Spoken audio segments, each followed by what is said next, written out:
There's a financial trap that doesn't look like a trap at all. In fact, it looks helpful. It looks accessible. It feels like an opportunity. It's called rent to own. You walk into a store or browse online and you see something you want, a couch, a TV, maybe a laptop. The price up front feels out of reach, but then they offer you an easy alternative, just $72 a month. That number feels manageable. It feels safe. It feels like something you can handle without stress. And that's exactly why it works. Because you're not focused on the total cost, you're focused on the monthly payment. What they don't emphasize is how long you'll be paying. 5 years, sometimes even 6, and by the end of it, that $1,000 piece of furniture could cost you over $4,200. That's more than 4 times the original value. Not because it became more valuable, but because you agreed to pay for time instead of ownership. And here's the deeper problem. While you're making those monthly payments, your money is locked. It's not growing. It's not working for you. It's going backward. Wealth isn't just about how much you spend. It's about how efficiently you spend it. People who build financial stability don't avoid buying things. They avoid overpaying for them. Instead of stretching payments over years, they delay gratification. They buy used. They save first. They pay once. It might not feel as exciting in the moment, but financially, it's a completely different game. Because every dollar you don't overpay is a dollar you can keep. Now, let's talk about a category of spending that almost nobody questions because it feels normal. Entertainment. It starts small. One streaming service, then another, maybe a music subscription, maybe premium cable, maybe a sports package you don't want to miss. Individually, none of it feels expensive. $10 here, $15 there, maybe $50 for a bundle. But over time, it builds. Before you realize it, you're spending around $170, maybe even $190 a month just to stay entertained. That's over $2,000 a year. And here's the part most people never stop to think about. It's not just $2,000. It's what that money could have become. If that same amount was invested consistently, even at a modest return, it could grow into $30,000, $40,000, or more over time. That's the real cost. Not the subscription itself, but the lost opportunity. And the truth is, you don't need all of it. You don't need 5 platforms at the same time. You don't need every show the moment it comes out.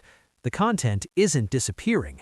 You can rotate. Watch what you want for a few months, cancel, then switch. Simple. But most people don't do that. They stay subscribed out of habit, out of convenience, out of fear of missing out. And that's where the money leaks happen. This isn't about cutting joy out of your life. It's about controlling it.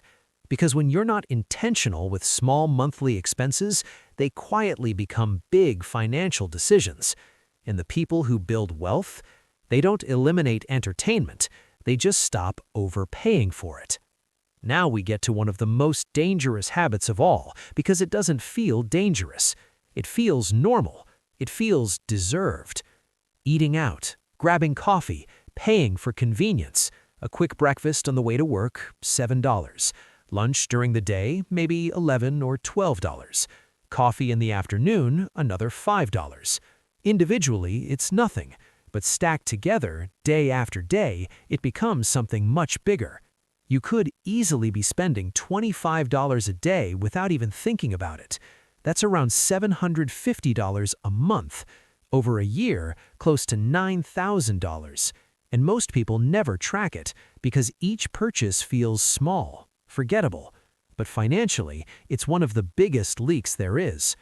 Now, imagine cutting that in half, not eliminating it, just being intentional. Cooking more at home, preparing meals ahead of time, making your own coffee. You could save $3,000, maybe even $4,000 a year. And if that money was invested consistently, over time, it could grow into tens of thousands of dollars. That's the trade-off most people don't see. It's not just food, it's your future. And convenience always comes at a price. A bottle of soda at a convenience store might cost $2.75. Buy it in bulk, maybe 70 cents.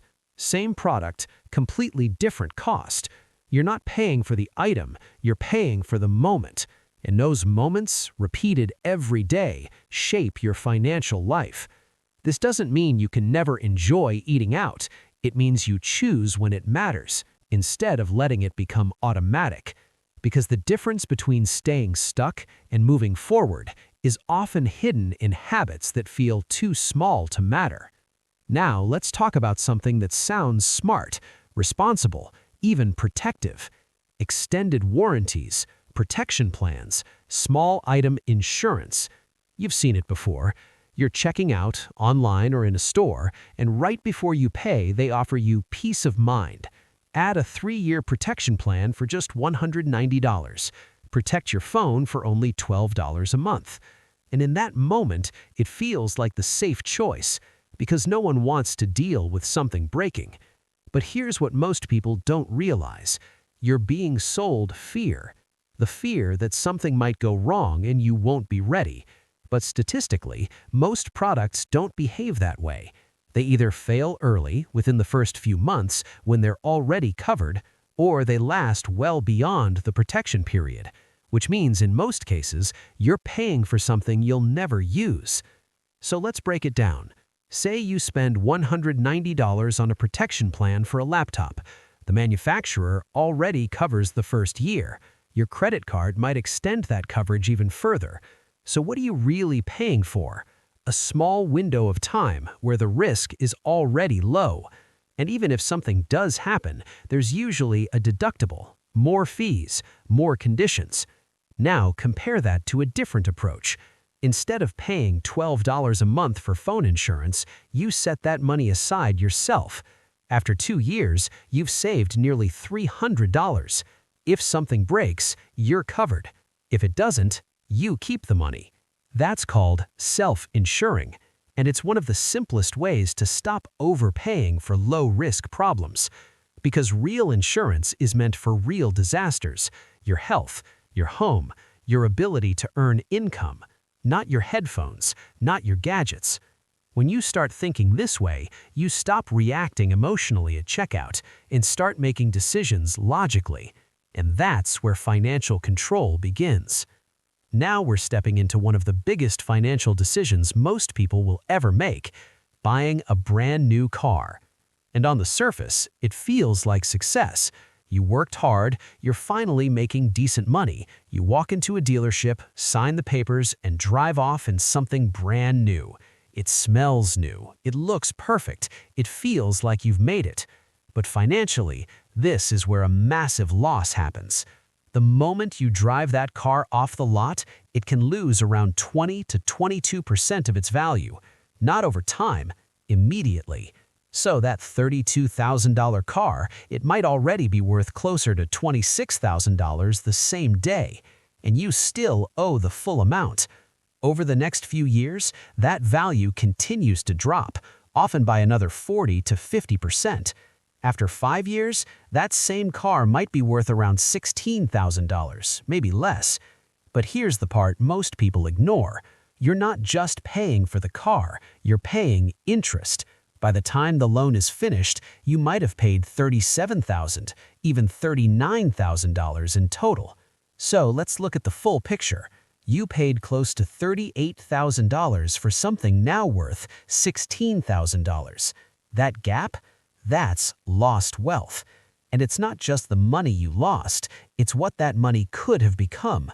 If that same amount was invested consistently, even at a modest return, it could grow into